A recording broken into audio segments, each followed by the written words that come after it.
What up, everybody? I hate this shit, bro. You get automatic nervous. Yeah, man. Okay. Record. Nice. All right, go. Welcome, everybody. Welcome back to the second episode of Just Be. We are here joined by my brother, my best friend, brother in Christ, brother. Too much, man. Too much. We're here with my boy, Junior, a.k.a. Caveman. What's up? What's up, man? What's up? What's going on? Give me a handshake. Handshake? How you doing? Good. So I don't know why he's so nervous. I'm nervous, bro. So I he gets don't so like nervous. being in front of the camera, but I just gotta. I just don't know. It's weird because I just never know where to look. I don't know what to look at. Look at him. Look at Yeah, you. we could look at each other. What do you want to look at? We could look at them. Because eye contact is important. Do you know? No, but yeah, man, I had. Okay, I'm gonna go back to it. Dang. I had briefly discussed that with this podcast, I want to bring people on that, one, mean a lot to me, and two, are reasons as to like why I am who I am today, right? And I feel like with you, I really wanted to touch up on the topic of friendship, and then also the topic of just your life and where you're at right now and things that you've been learning, and pick your brain just so people know the Junior that I know, you know? Yeah, man, whatever. Yeah. Ask away. Yeah, Ask so I guess Go maybe a good one would be like what's one of the first core memories that you have of our friendship? Oh, man, one of our first core memories. I remember. What was it? When I first met you, I think we were at Arvin's house. We're obviously the outsiders. That's kind of where we started to kind of know each other. Mickey was the cameraman first, and then I came in. He went to Uganda.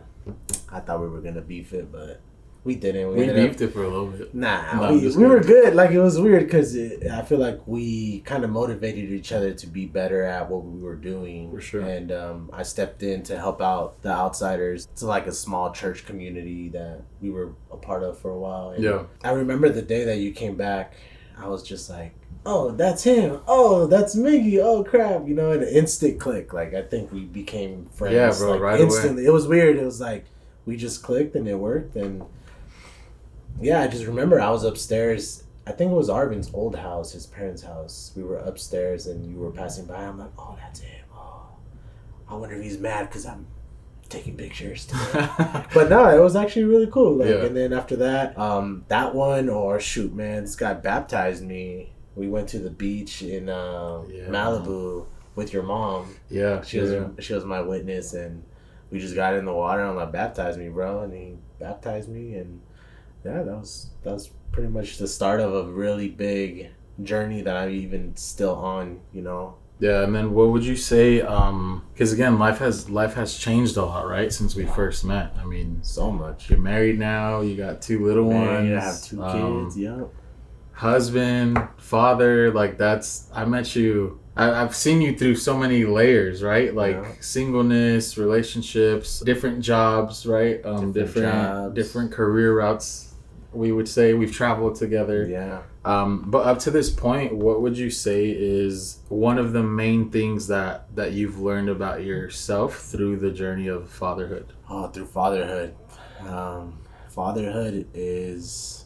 What was the question again? What would you say is... Because, again, I know there's multiple things that you can say, right? But what are some of the ones that come to mind when it comes to fatherhood and things you've learned that fatherhood has taught you?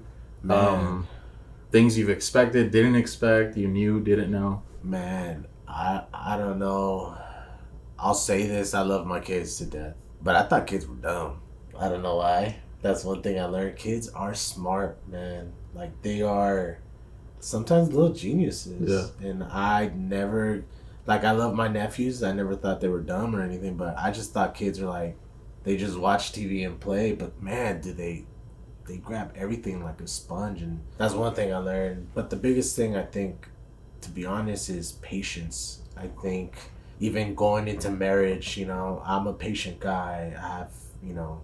I was raised with girls, so patience, it's like key But with kids, it's so different because it's like you get frustrated, but in the moment, then you realize it's like, oh man, like they literally depend on you, like completely, not a little bit. Like you gotta change your diapers like that much. Yeah, yeah. And it's so big that it kind of humbles you a little bit. It makes me take a step back and like take a breather and like, all right, you know, my son's losing it because he can't play with a toy, but you know, I'm frustrated or something because I had a long work day and now I got to deal with his tantrum. But at the end of the day, man, it's just, you know, take a breather, sit back and remember he's not going to be that little forever. Right. So it's like, even those, like, sometimes he wants me to pick him up and I can't. And then I realize I'm like, oh, wait, I actually can. So let me just do that. Yeah. So I'll pick him up or whatever he wants to do, to be honest. Because like I blinked and he's now gonna be 2 years old. Yeah. And I'm like, dude, like my daughter now too. She's what, three months, turning 4 months. Like, that's wild, bro. Time is it flies by so much quicker when you have kids because you're seeing them grow. Right. You know, when you don't have any kids around. I know you have your nieces and your nephews, but when you're with them 24/7, you're like, dang. Like my son, he said something new. Yummy. He's saying, yummy.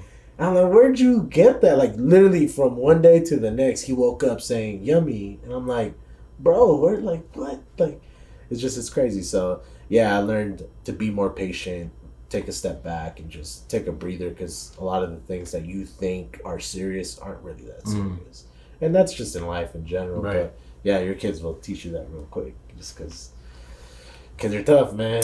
And do you feel like prior to Nico, before like when Rochelle was pregnant with him, your first, did you have any thoughts of like, how am I going to do this type of thing? Because, you know, for those, some people might not know, but you know, part of your story is you grew up without your dad in the picture, right? So did those thoughts cross your mind? Did you dwell on it? Like, was it like, nah, I'm cool? Like, nah, man. What was that experience like for you, if you can think back? I remember.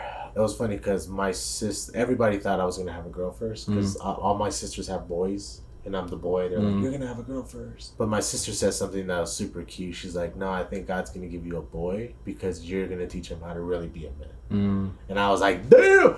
Ooh, it hit me. And I was like, damn. Like, I get choked up a little bit because, now I get this opportunity. It's super scary because now you have somebody that is literally depending on you. Yeah.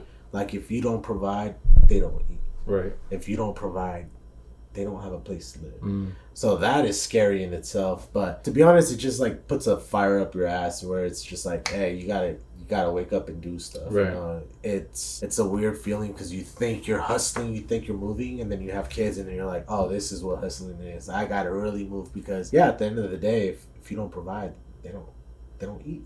It's kind of scary to think of it like that, where it's like, oh crap. But to be honest, you do get that feeling because when Rochelle told me, my wife told me, oh, I'm pregnant, it was so exciting. But then out of like the closer we got there, I was like, oh damn, I'm really gonna have a kid. Like that's a whole person. As scary as it is, now on the other side of it, it's so dope. I love my little man. I love my daughter, but my little man right now, he's just running around and it's just dope. Like to get home and, you know, him be like da da da da da da, like nonstop. He won't stop until I pick him up. Man, there's no other feeling of feeling that love, and that's, man. Yeah, I wouldn't want it any other way. I would just say those type of moments, right? Like him excited to see you, that just fuels you more when, because I'm sure you have days where you're beat, right? Like you're exhausted, you cut hair, so you're on your feet all day. Like, does that re-energize you type of thing? And like, it's this weird feeling where like, you know, you're tired, your body knows you're tired, but mentally you don't want to show it because you want them to be able to play with you. You want them, like, you want to get home, and at least for myself, like, I want to get home and like, I bathe my kid, I put him down every night. I love that. I like even today, like before coming here, like I held him, and he has this thing right now where he just wants to hold me, and like he wraps his legs around me and he doesn't want me to put him down right away. That's right. So I have to like rock him for a little bit, and I love it. Like, I used to be like, no, he has to get in bed right away. Now I'm like, dude, I'm gonna cherish these moments because one day he's not gonna want to do any of this. Like, he's gonna be like, deuces, dad, like nothing. So yeah, it fuels me. I'm tired, but to be honest, it's just like, you don't want to show that. Right. Yeah, you are tired. You're very tired, but if you're a parent that's involved, if you're a full-time worker and you're a parent that's involved, even moms, I give props to moms because it's a lot of work. It's a full-time job, man. Yeah, I love. Don't get me wrong. It sounds like job. I'm saying like, oh, kids are the worst. I'm not trying to scare anybody. It's just it's. I feel like people don't talk about how hard it is to people, where it just makes it seem like, oh, kids are kids. It's like, no, it's a lot of work if you really want to be involved in your kid's life. Yeah. It's a big shift. It's for sure. big shift. Yeah. Hell yeah, especially from going from single to married to having kids. Yeah, it's a big change. Yeah. But I want to change it, man. Yeah, I love this. And then with, again, the busyness of it, right? Because for me, I've touched up a little bit on like the whole just be thing, right? Again, my journey's different in the sense of like I've been living on my own now for almost 2 years. I'm still single, and I don't have like I don't have anything like serious of a commitment to where right now in this time of singleness I can soak up my alone time. I can make time in a room to do the work that I need to, right? The internal work. And I've learned through conversations with people, like it's much harder to prioritize that time when you have way more responsibilities, when you have little ones that you have to watch and take care of. So would you say you've been able to find a good balance, or like you have your thing that helps you to like breathe and in a sense just take that alone time for you? Like how does that look for you? What does that look like? I think lately it's really hard at the beginning. I think it's been hard for me and my wife, for Rochelle, to kind of find a rhythm, because we had a baby and then we decided to accidentally have another baby. So 2 under 2, really hard. But to be honest, I think we're finally kind of getting in a place where I'm finding a rhythm. I never thought I wasn't a big gym person or anything, but I'm kind of finding that alone time and that self-love place in the gym, which I'm like completely shocked, because I never liked the gym. I don't like the gym. Yeah. I do now, but I don't like the gym. But for the most part, I think that's the biggest thing. Besides that, man, sometimes it's a little chaotic in the house. Like, it's very hard. Like, even coming here, it's good because my daughter's finally getting to a place where she's sleeping a little bit more. So Rochelle gets to sleep a little bit more. So I kind of get away. Technically, right now, I'd be working out, running, or doing something. Yeah. But yeah, so it's finally getting to a place where it's like the chaos is getting controlled little by little. Yeah. And eventually, like my son, he sleeps from 7:30 to 7 o'clock in the morning. Okay. So he sleeps all the way through. So we're praying that my daughter does too at some point. But, you know, that would be dope, because then that gives us, I don't even know how many hours of just like calmness and, you know, get us in a place where, all right, cool, like we get to do our own thing. If she wants to do her own thing, I'm 100% like okay with it too.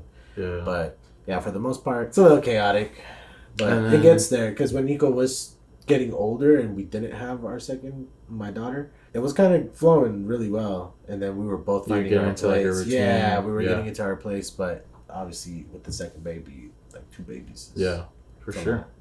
And again, because you said it right, chaos, and chaos doesn't necessarily have to be a bad thing, right? Because it's just the busyness of life. But what would you say are things that help you be at peace in the midst of the chaos? Like, would you say you feel at peace during it, or is it like you're just on the go constantly? I feel a little bit of, it depends on the day, I guess. Sometimes I feel at peace, and by chaos, I really mean like kids running around, everybody rushing to get out of the house. I work, my lady went back to work, so it's like combining those two things in the morning, like waking up, trying to work out, or doing something in the morning just to help my lady out, or she's awake because she needs to shower. You know, it's always like movement. But we get those moments where it's like, all right, you know, let's calm down. My son goes down, my daughter's feeding, my wife's sitting on the couch, we take a seat, you know, and just really analyze, like, all right, cool, like, we're good. Yeah. We're good. We made it through the day. Yeah. You know, and that's how I feel like I take it now, more day by day, and, you know, whatever I can try to control, like, that I know I can, I do. But besides that, if I'm at peace, for the most part, I am. Cool. Like, you know me, I have a lot of, it's funny, people tell me, like, I don't care, or, like, you just seem like you just don't care. I'm like, yeah, because I really don't care about a lot of stuff that doesn't really matter. So I'm very like that even in my own house. Yeah. So. Cool. Yeah. How would you say you're up to this point, even if it's from like 2 years ago, right? Or even teenage junior, like pre-marriage junior, like if you can look at where you're at right now, would you say like, oh damn, like I'm pretty proud of where I'm at, like what I'm doing? Or, like, are you shocked, or did you already know you had this within you? Like, have you always had this type of character about you to always like just get things done? Does that make sense? Yeah, I feel like so. I don't even know how to answer that. Just because I've done so much, like. I started off straight from high school. I got an internship to do graphic design. From there, I worked for old men I call pops. Yeah. For an old man. Yeah. He's my old man. I worked with him like 12 years. Doing graphic design, web development, a bunch of stuff. I learned. We actually started a media company. We just did so much with him and. He sold his company, so then I did photography straight just for like 3 years, I think 3-4 years with one of my really good friends, Chris. So, and we still do it, but from there I went to school. I became a barber. Yeah. Do I think I would have been any of those things? Photography for sure, but barber probably not. Like I don't think that was in the mix, but I'm glad I did it. I have a trade. I do it full time now. I love it. I love cutting people. I love talking to people, so it's like perfect. You meet so many people, and besides that, I'm trying to switch jobs now. You know, going through the motions and just switching things up. I'm the type of person where if I want something different, I try my hardest to actually do something different. For sure. And I always try to tell myself not to get too comfortable because I feel like if I get too comfortable, then it just becomes too easy. Yeah. And luckily, I have a wife that supports me in a bunch of my stuff. So shout out to her because she puts up with my craziness of, hey, I just feel like going and shooting and.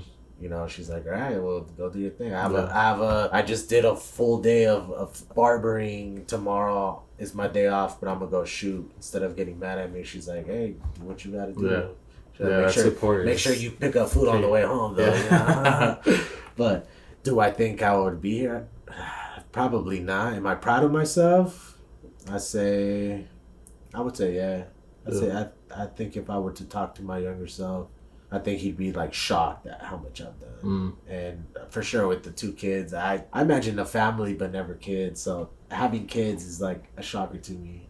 Man. It's kind of crazy. Yeah. And I think that's what, because again, life has changed so much, right? From like the beginning of when we were friends, but you're definitely one of the, I can say, first people that I had in my life, and we chose to like seek God together. Yeah. And bro, like I remember we'd be at Krispy Kreme till like 1 in the morning, 2 in the morning, like just studying our Bible because we were so intrigued. And with like the whole Outsiders thing, we had our connect group, right? Like in the beginning. I just told Isaac that I'm like, I've never prayed with someone in the car for like hours for people or friends. Like we were literally calling people up like, hey, what do you need for prayer for? Like, we got you. And it was like 4 hours in the car just praying for people, crying a little bit. That's true, bro. We laughing, praying again, you know. Dang, we started at Starbucks and then we ended on like the side of my parents' house. Yeah. You're in your car for hours. I was like, all right, dog, I gotta go home. That's crazy, man. Yeah. We were making like a list of people. Okay, like Stephanie needs this, then this person needs that. Yeah, that was beautiful, man. Like, and going into that, I kind of already know the answer, but I want to pick your brain and have people like hear it. I kind of had asked you off camera of like, what do you think has helped this friendship remain strong even with all the different transitions and changes that like we both have experienced in our lives? I would say first of all, God. I think he played a big role in our life, like to get us connected. I always tell my wife, I'm like, I'm connected to Miggy in a way where it's like we can not hang out for a long time, and I have other friends like this, but I feel like we're connected more because you did baptize me. We did seek God together in so many nights, so many times talking to not just us two, but like with a whole community. We did connect groups. We cared for people. Like we grew together. We built together. I think we cared a lot the same way. So we connected, and you've been there through my ups, through my downs, through my marriage, through all these different things. I've been there for you through your ups, through your downs, through family, everything, just everything. Yeah.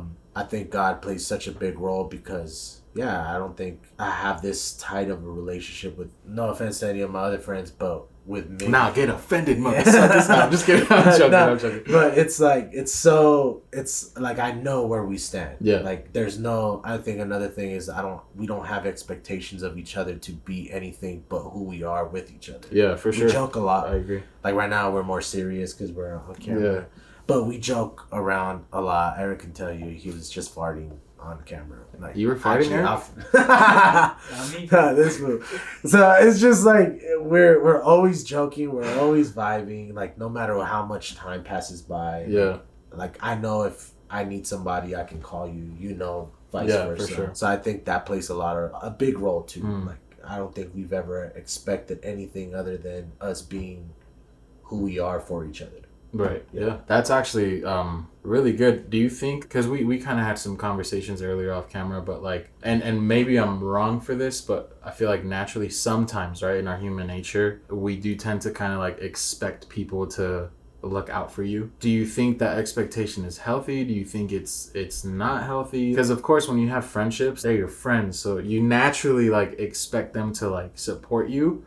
But even when you're not supported, if you have examples of that in your life, like how did you bounce back? Was it just the idea of like, because even as we talked, it's like, oh man, like I know I shouldn't expect people to do specific things because I know that's what I would do, right? Like naturally, I wouldn't say the majority of people do that, but there's a good amount of people that do that, right? Like what would you say helps to, in a sense, release that expectation? Well, I learned a long time ago with past friendships where I expected at the time, he was a good friend of mine. He was like a brother.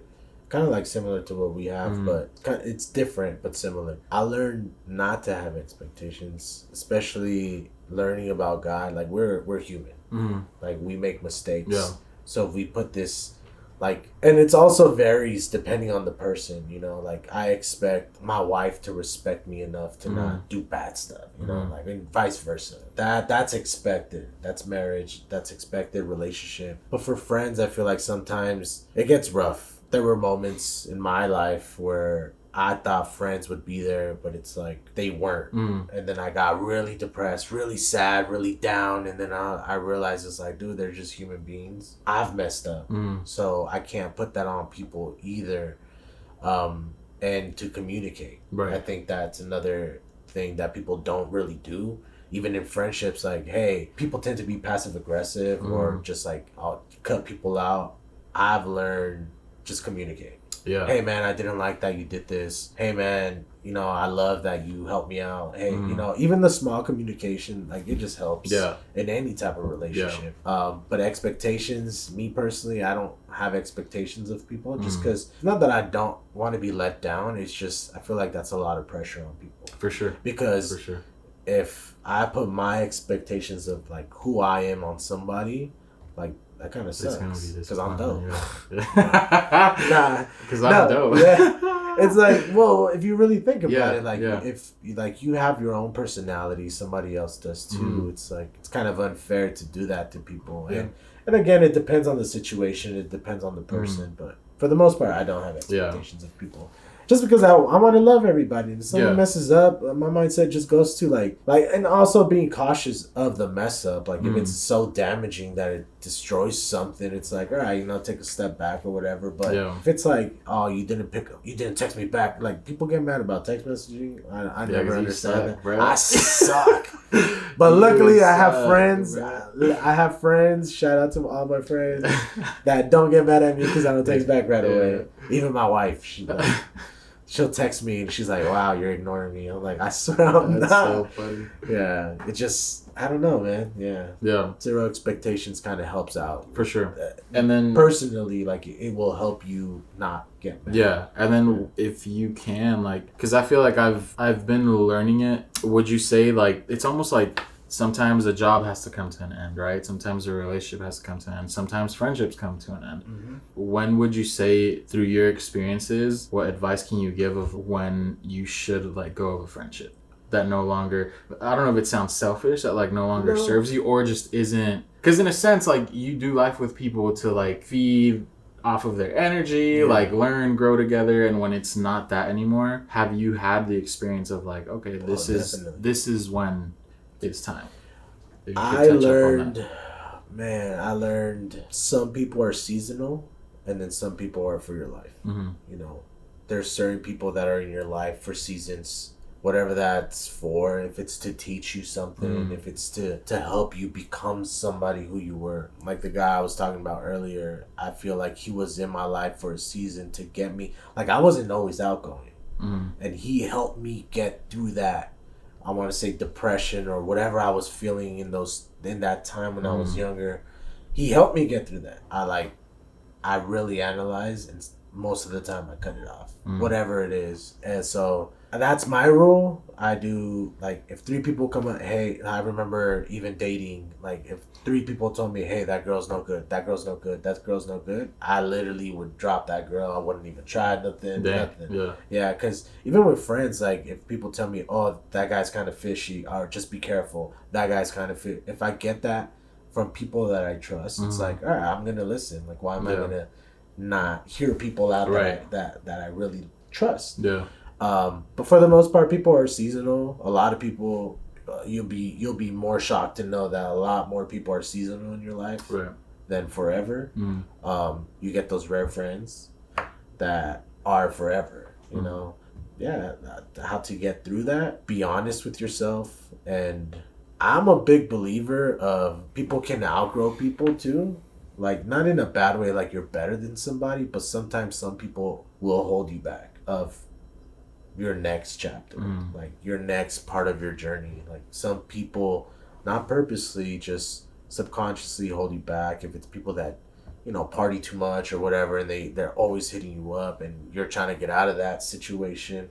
Sometimes, like, it really depends, and I feel like your heart kind of tells you, and you just sometimes gotta listen to it. And again, communicate, like, hey man, you know what, like, whatever the situation, hey man, I can't go out and drink with you anymore. I'm just not on that page. Love you, you know, if you need me, I'm here. You know, and it could be that simple. What would you say? Because in a sense, that does come with grief a little bit, like grieving the friendship, grieving the person. And through my experiences up to this point, I've learned now, right? Like, there's a different pain of grieving somebody that is no longer here, and then there's a whole another pain of grieving somebody that is still here, but like you can't be in their lives, they can't be in yours, or whatever life throws. Like, grieving someone that's still here. What would you say for you is, if you've had those experiences, how has that difference been for you? The grief of somebody here, grief of somebody gone, like physically. I feel like gone, like passed away, it's hard. I've had my grandparents pass away, you know, John pass away, like really close to me, like father like. That hurts because there's a lot of, like, I didn't get to choose that, you know, me choosing to step away from somebody. It hurts because we don't, you know, get to build those memories, but I'm making a conscious choice. When someone passes away, it's a little harder. It's a little harder to get through.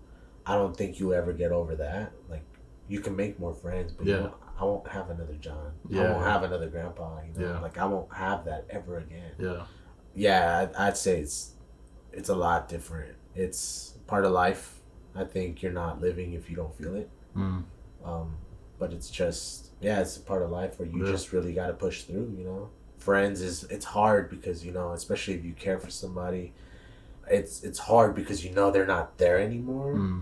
But the cool thing is you can make new friends. You know, not saying you should go out and just switch friends every 30 days or something, but, you know, if someone's not good for you, like in a healthy way, then you'll find somebody in the same area and what you're looking for. Like, you can find that.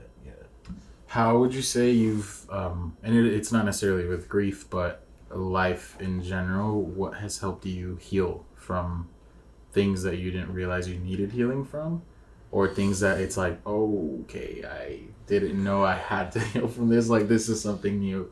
Like, what does healing look like for you, and how have you healed in the past before from whatever it is that comes to mind for you? Healing for me? Oh man. The only thing I can think of is God, man.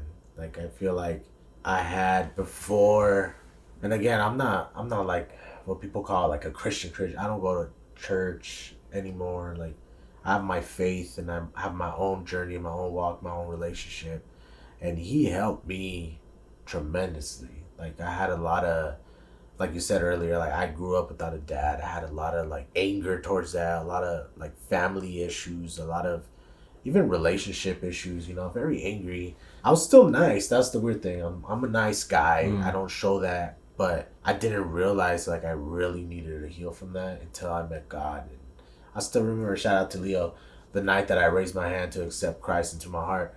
I was crying because that was the time when my friend kind of betrayed me in the sense of whatever he did, and I was just tired of feeling so angry.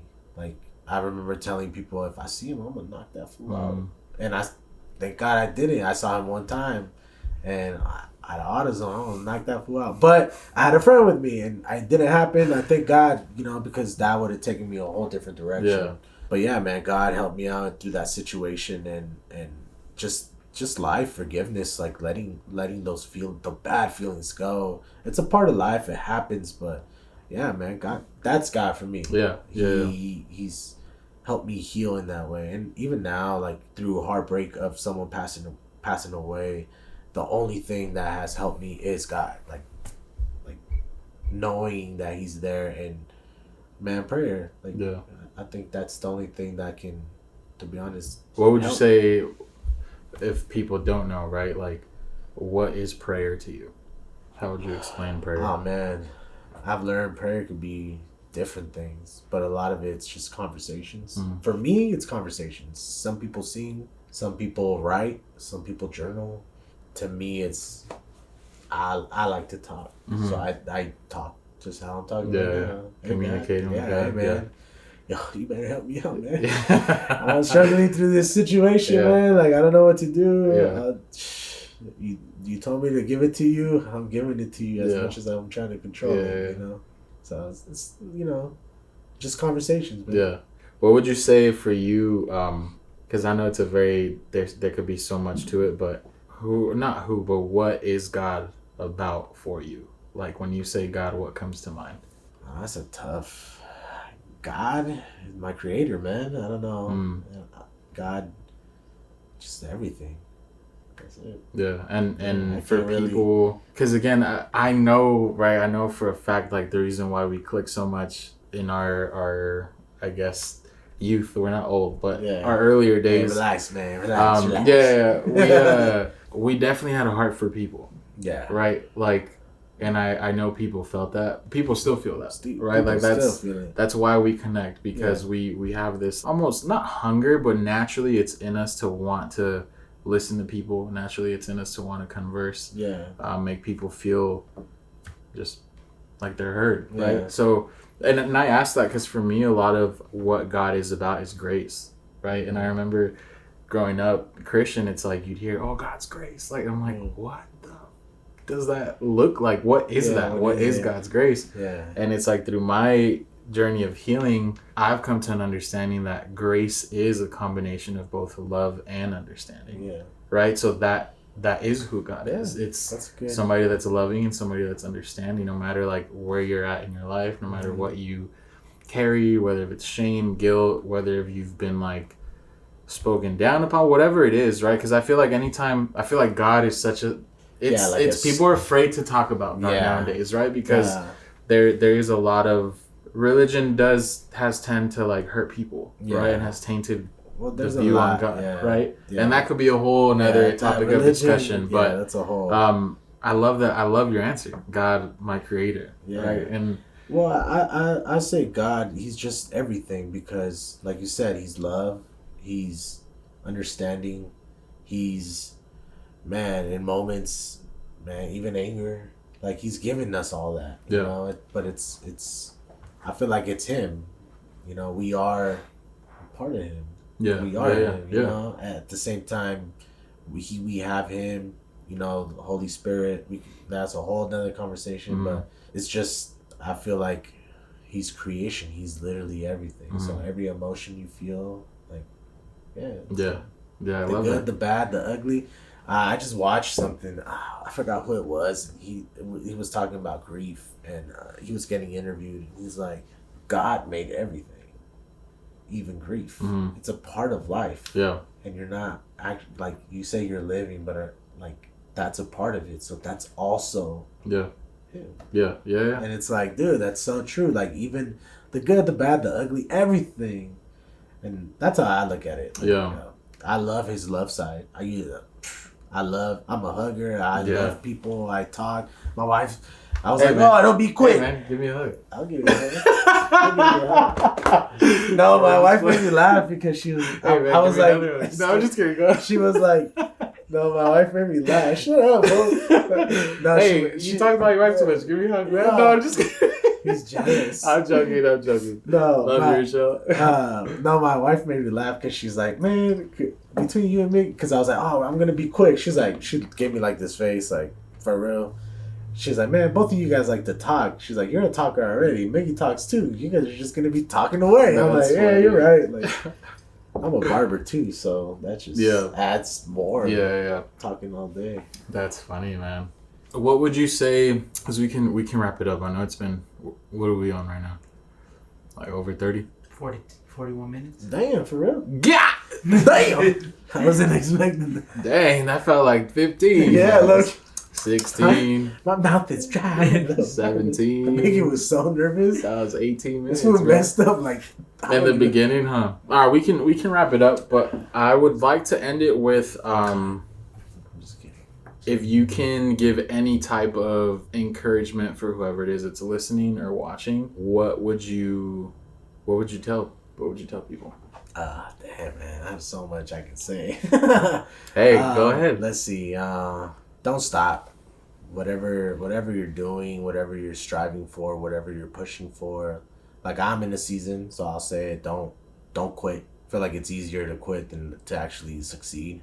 So don't stop. Whatever you think you're tired of, like almost getting there, like you'll get there. Just push through it. Push through the pain. Push through the struggle. Push through the whatever you're feeling, the hurt, whatever. Push through and don't stop, because that on the other side is that's what you want. I love that, Man, cool. don't stop. Don't quit. Cool, man. I love it. All right, bro. Let's That ever gonna sing? No. All right, you ready? Should we do his jingle? Put that thing back where it came from. So help me. So help me. So help me. No? What song is Monsters Inc. No, I don't Mike know. Wazowski. I've been singing that all week, bro, randomly. Cool, What's man. the song that we used to sing? Unaware all the time, bro. Already. You- 1, 2, 3. Hit that high note. Let them know you're a singer, I too. low-key forgot the lyrics. Yeah, we'll sing next time. You said that you can. Damn. Keep it going, keep it going. I was unaware. Cause what? Cause all you do is You would see. 1, 10. Can't stretch it any further.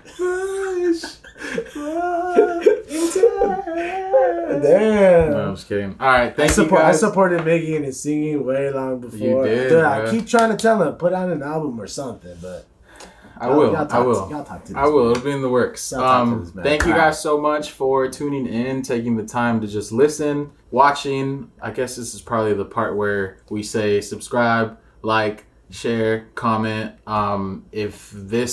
If anything in this episode spoke to you, send us a message, comment below, No. and just let us know. Interact with us. That way we can interact with you. And yeah, stay tuned. Let me know if you want this guy back. I'm gonna have you back, bro. I feel like there's. I mean, we could talk all. Yeah, put down any comments that you would like to hear us discuss. Talk about. Yeah, I feel like I think that'd be good. Cool. Maybe this would be the Miggy and Junior show. Let's Oh damn! No, Yeah. just kidding. No, this is your thing. I love it, man. Yeah. You should better have some dope people on here. Of course, man. Of course. I know I'm dope, but you better have. All right, love you guys. We'll see you soon.